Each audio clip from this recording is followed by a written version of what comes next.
It's one thing to listen to doom and gloom about food and fertilizer shortages, skyrocketing prices, the cost of living, or your job being outsourced overseas or eliminated due to automation. It's quite another thing to hear practical, immediately actionable advice from experts who can help you reduce the fear, anxiety, and burden of these problems. Tune in now to the Surviving Hard Times podcast from the Finding Genius Foundation with Richard Jacobs.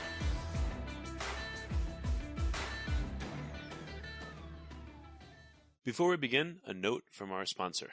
I'm Richard Jacobs, Executive Director of the nonprofit Finding Genius Foundation and host of the Finding Genius podcast. In late 2016, I was rear-ended at 65 miles an hour by a truck on the highway, which sent me off-road into a ditch. The impact of the collision gave me a concussion and other injuries. At the hospital, a CT scan showed that I had thyroid nodules, which turned out to be cancer. It was then, when I had a biopsy of my neck, that I realized even if I was a millionaire, I wouldn't want a second or a third biopsy due to the pain and the invasiveness of it. And appointments at that time for thyroid experts were 3 to 6 months out, and I was worried about dying now, even if that was irrational. So because of this, I've decided to raise money to conduct a literature review on steroids, on the causes of anxiety and depression, a condition that affects well over 50 million people in the United States and hundreds of millions worldwide. Our goal is to create a codex, a guide that reveals all possible treatments for anxiety and depression for people that live with the condition, or for loved ones that have it, as my wife and my son do. To find out more about our fundraiser, visit findinggeniusfoundation.org and click on Current Initiatives. And now, to our guest. Hello, this is Richard Jacobs with the Surviving Hard Times podcast, sponsored by the Finding Genius Foundation. I have Mitch Hunter. He's the Associate Director for the Forever Green Initiative. He's an adjunct assistant professor. This is all at University of Minnesota. And we're going to talk about plant diversity, sustainability, and as I mentioned, there's something called the beef farm. So, Mitch, thanks for coming. And, we'll talk about whatever subject is of most interest to you. Sure. Well, thanks for having me, Richard. I appreciate the opportunity. Yeah, no problem. I guess since it sounds unusual and intriguing, what is the beef farm, first of all? And then we can move on to other stuff. I think that's referring to my parents' beef farm. So my parents raise organic grass-fed beef on about 120 acres of pasture and 30 some acres of in-process oak savanna restoration. And that's in southeast Minnesota. So it's a farm that's been some land that's been farmed for over 100 years, not by us. My parents bought it about 10 or 12 years ago, and they've converted it from row crops into perennial pastures. That was the first big project, and got all that established, got a beef herd going. And within the last 5 or 6 years, my dad has gotten a little bit obsessed with oak savanna restoration. And you can tell on the farm that there's some big old bur oak trees that must have grown up in the days when the landscape was pretty open and it was a savanna managed by fire, grazing. And then we took those things away as far as land management tools, and it all grew up into trees. And so now we're working on opening it all back up, and that's going to bring back a ton of plant diversity, native plants that are adapted to that fire regime in a savanna, animal diversity, insect life, everything that comes along with a native ecosystem, the best that we can do at approximating a native ecosystem. Pretty excited about that. It's not my day job, unfortunately, but it's a really awesome thing to get to be a part of a little bit here and there when I go home for holidays and that sort of thing. So you don't have any beef with your parents, to make a bad joke? Oh, no, but I have a lot of my parents' beef in a freezer in my basement. So it's a major plus for me and my family. Excellent. Well, tell me about the research that you're doing on plant diversity. Yeah, so I am Associate Director of something called the Forever Green Initiative. We are a super unique program at the University of Minnesota, really nothing like Forever Green anywhere else, any other university. We are super interdisciplinary, bring in people with a lot of different areas of expertise, and we are all solely focused together on developing comprehensive crops and cropping systems and even supply chains for novel crops. The whole goal is to get new crops on the landscape with a specific focus of keeping our soils covered all year round. So again, based in Minnesota, it gets cold up here. And with the few exceptions of, let's say, alfalfa and some pasture and a little bit of a few winter crops, for the most part, we've got millions and millions and millions of acres of our soil that is bare all winter long. So after we harvest our summer crops in the fall, all the way through spring, early summer, those soils are bare. That makes them vulnerable. That means that you can have erosion. The nutrients in those soil, the fertilizer nutrients, can wash out into the waters, creating algal blooms, creating drinking water problems. And it's a huge missed opportunity because that soil could, if you had a living plant on it, it would be alive, full of diverse microorganisms and plant root, drawing carbon out of the air, putting it back into the soil, improving the soil health, and growing food products that we can eat or feed to livestock or make things out of. And so we're working on that problem. We are trying to diversify our agricultural landscape with new crops that can keep the soil covered all year round. We want to have continuous living cover on the soil, and we see that as a huge opportunity to improve the environment, to create new economic opportunities for farmers, and also for businesses, especially across rural Minnesota, taking these new crops and products and making some value-added products out of it, bringing jobs back to rural communities. And so it is about plant diversity, absolutely. It's just plant diversity with a really strategic target, addressing one of the major natural resource vulnerabilities that we have in this part of the country and really across much of the world in mid to higher latitudes. Okay, so you're talking about cover crops. What are some cover crops that you can use, and why don't people use them? Why doesn't everyone use them? That is the crux of the question. We're talking about cover crops. We're putting a new spin on it, where we are developing, for the most part, cover crops that you can not just grow and turn back into the soil or kill with a herbicide, but actually harvest and sell something off of them. So the answer to your question of why more farmers aren't using them is multifaceted. Cover crops have been around forever, essentially, in agriculture, and we've really gotten away from them in the last 50 to 75 years because we've had chemicals that can do a lot of the same functions, that can provide fertility, that can suppress weeds, and it seemed simpler, easier, more modern, more efficient to farm without all these other plants on the fields and just really focus on the cash crops. And now more and more farmers are seeing that there's another way to do it and are on their own, very entrepreneurially and in an innovative way, bringing cover crops into their operations, figuring out how to make it work financially, economically, ecologically, and improving their soils in a way that's going to give them the fertility and productivity they want for generations down the line. And that's awesome. But what does that mean? What do cover crops do, and what's the trade-offs involved in putting them in there? Yeah, so cover crops, basically, one way to define it is a crop that you grow when the soil would otherwise be bare. So in this part of the world, that's usually the winter. So you can plant the kind of straightforward approach is you plant something like cereal rye, annual grass, very winter hardy, or maybe a clover that would be fixing nitrogen out of the air, and you can kind of grow your own nitrogen fertilizer. And then usually the next spring, a farmer would terminate that one or the other and go ahead and plant the next crop. And so the trade-offs are you keep your soil covered, you protect it, you can build soil carbon, build soil health, have better nutrient availability.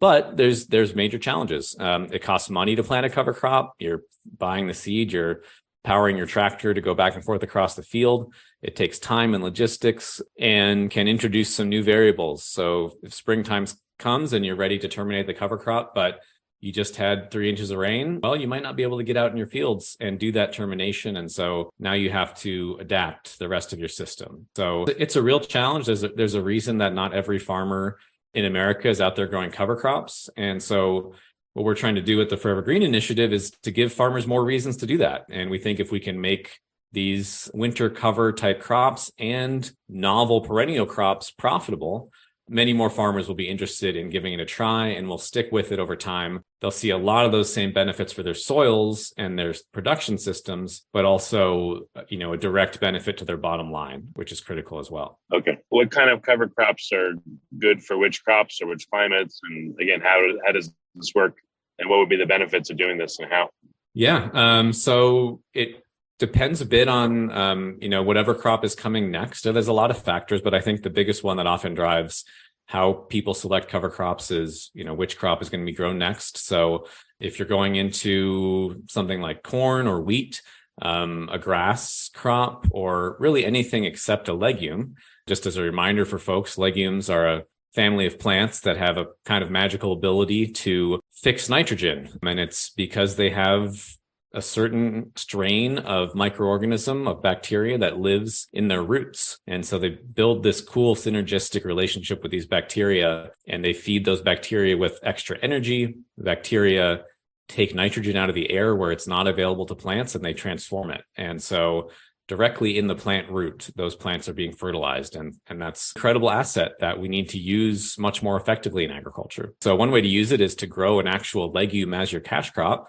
Beans, peas, soybeans. We grow a lot of legumes as cash crops, and so they can make all the nitrogen that they need. But not every crop is a legume. And so when you're thinking about a cover crop that you're going to rotate with your cash crops, a great strategy, if you can make it work, is to grow a really large legume cover crop right before your corn or your wheat, which, those are crops that need a lot of nitrogen. In your backyard garden, it might be your tomatoes that need a lot of nitrogen. So if you grow legume cover crop before any of those crops and you terminate it, turn it into the soil, or just leave it lay on top of the soil, that nitrogen is going to make its way into the soil and be available for that next crop. So again, you can grow your own fertilizer, and that is a big selling point for cover crops. There's lots of other things you can think about. If you've got a particularly bad weed problem, cereal rye can be a great thing to incorporate. It's super aggressive and is likely to outcompete whatever weeds you might have if you get it established well. So there's a whole wide range of different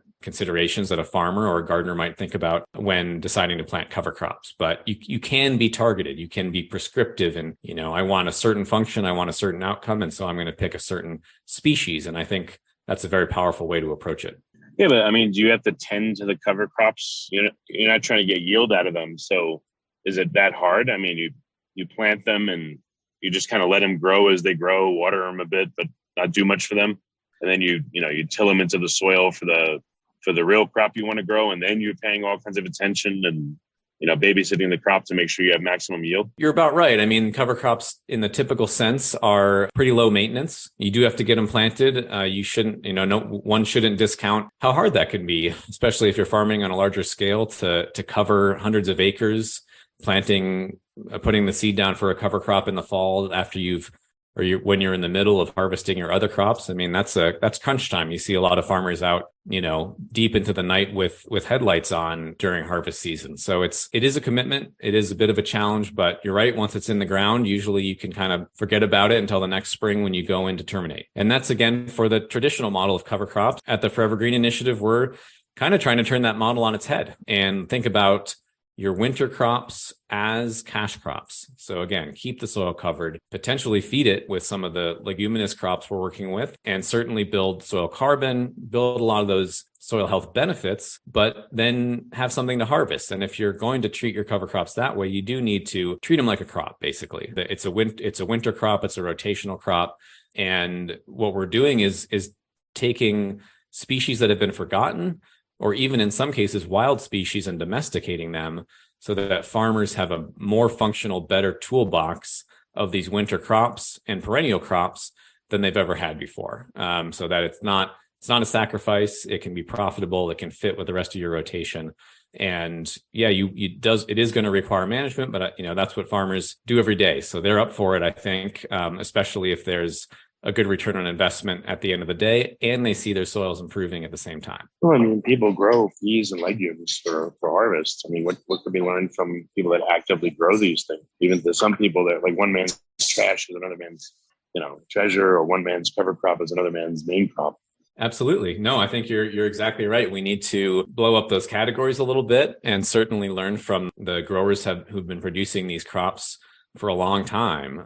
Something that's been lacking in the toolbox, especially for here in Minnesota and surrounding states, is species that are winter hardy enough. So one of our big breakthroughs recently is to develop a winter barley line that's hardy enough for Minnesota. There's winter barleys out there, but none of them have been really viable up here. So that's a really concrete example of how our plant breeders have applied their expertise, their knowledge, to find the genetic resources out there and develop a winter barley that can be grown in Minnesota. And we're trying to replicate that with winter peat. I think that could be a credible advance for us and for the agricultural industry because it's a legume, because you can grow it as a cash crop for the peas. And at the same time, it's going to be building some nitrogen in the soil. So we're absolutely looking to models that are out there and growers that have been succeeding, and just trying to translate that. And, anywhere you go in the country or the world, agriculture is different. It's always locally adapted. Even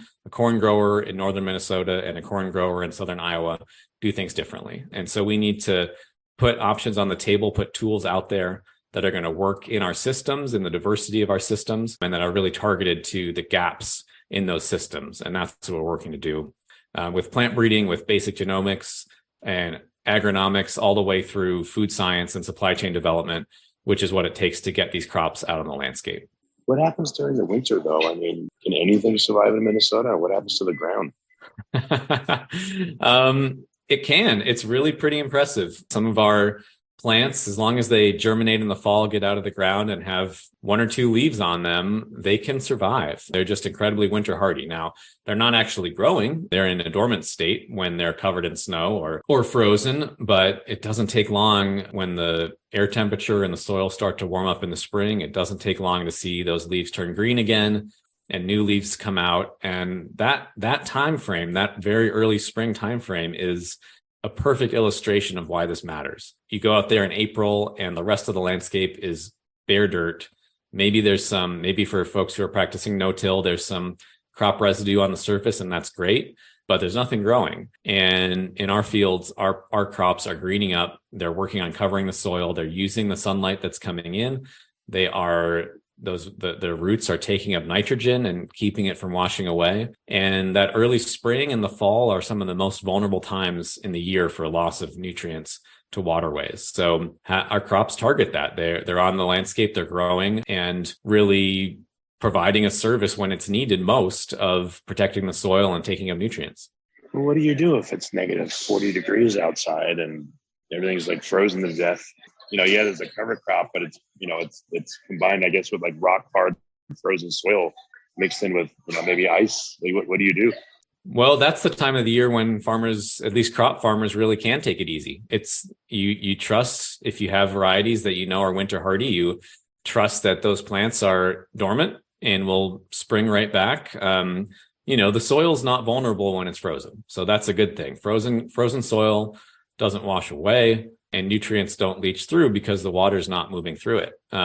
So it's okay in these systems to have frozen soil, as long as when it starts to thaw out, you have plants there who can protect it, take up the nutrients, and start growing, pulling carbon out of the air, and building some kind of yield that is useful for society and that farmers can sell. So that's the whole model we're working on. So does it matter if you have, the legumes that are frozen onto the soil with the soil?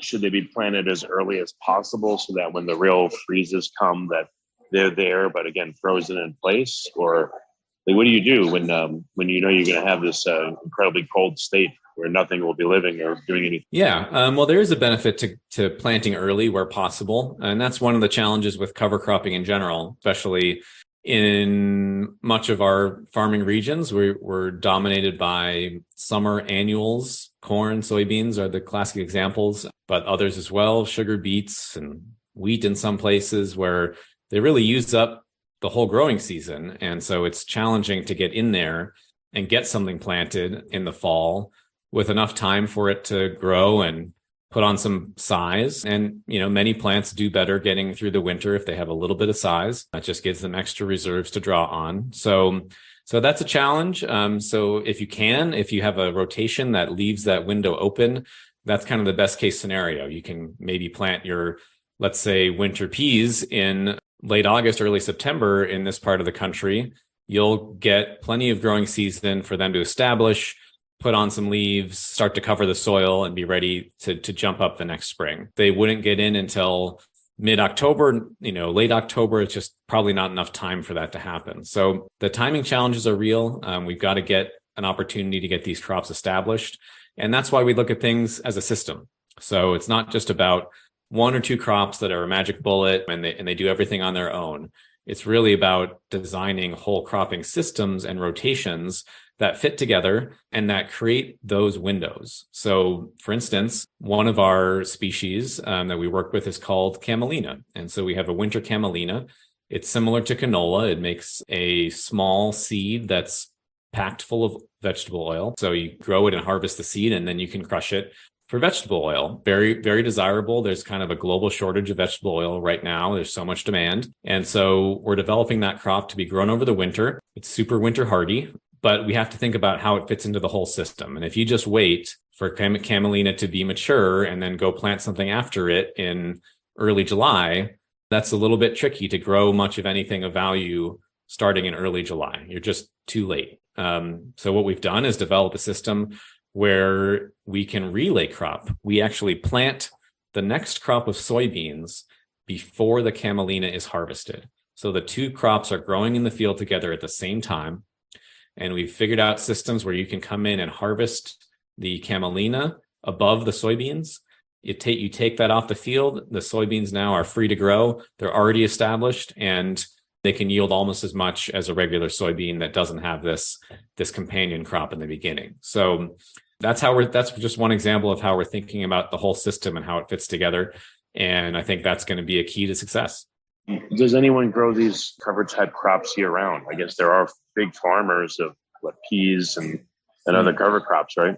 They grow them all year round, or are they only grown really in the off season to help main crops that would be there then in the main growing season? Right. Well, you're kind of getting to the philosophical question that my colleagues and I debate all too often, which is, what is a cover crop? Because, like peas, you're absolutely right. There's farmers growing peas all summer long. It's their cash crop. That's what they build their business on. And for them, it's not a cover crop. It's their cash crop. And usually they're, producing that in a place with favorable climate, favorable soils, that sort of thing. Whereas lots of other farmers might grow the same species of pea and only use it as a cover crop, because for them, it's a great way to build up some nitrogen for the silage corn that they plant afterwards. So there's really you can't take any one species and say, well, this is a cover crop species and that is a cash crop species. I mean, you could use corn as a cover crop in certain situations if you wanted to. You can use soybean as a cover crop. I've seen that done. So it's really a matter of how you're using it. That is how people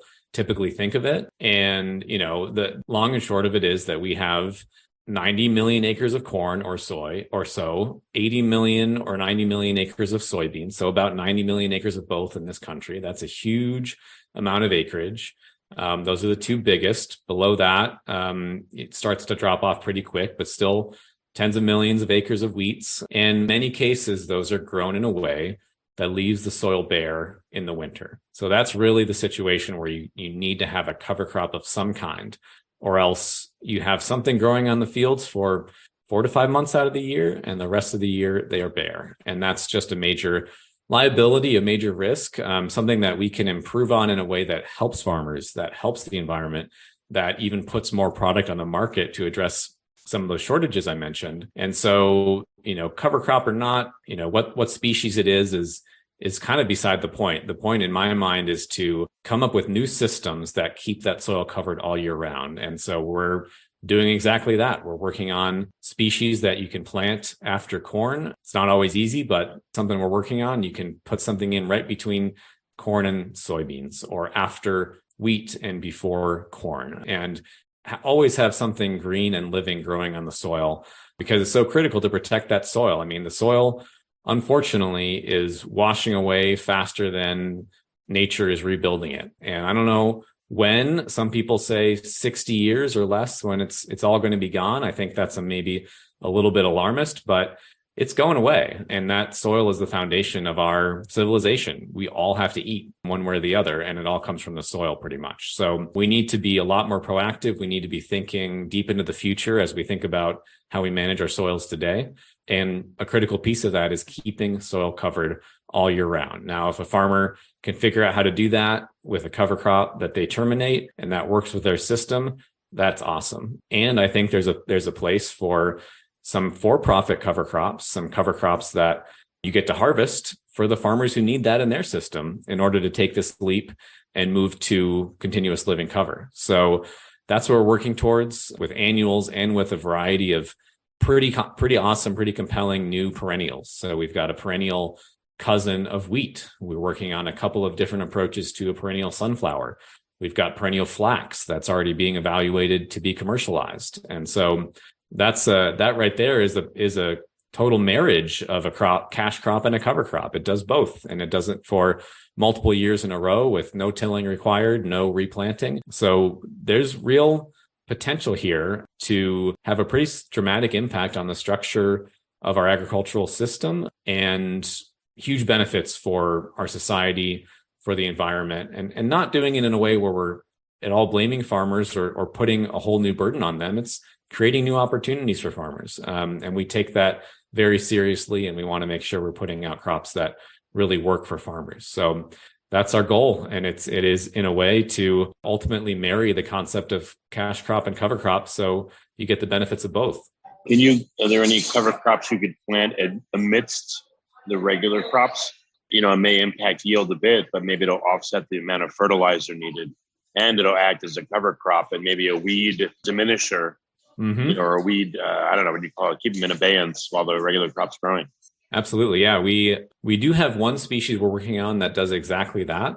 It's called Cura clover, and it's very hardy perennial. So what we do is get it established between rows of corn. Again, it's a clover, it's a legume, so it's producing nitrogen. A lot of that nitrogen is going to eventually become available to the corn. So you're really minimizing nitrogen demand from the corn, and that's a major expense of growing corn and also a major environmental challenge. And then you just suppress it in the spring. You suppress the clover in the spring with kind of a light application of herbicide. Go in and plant your corn. That gives the corn a chance to jump up and start to outcompete the clover.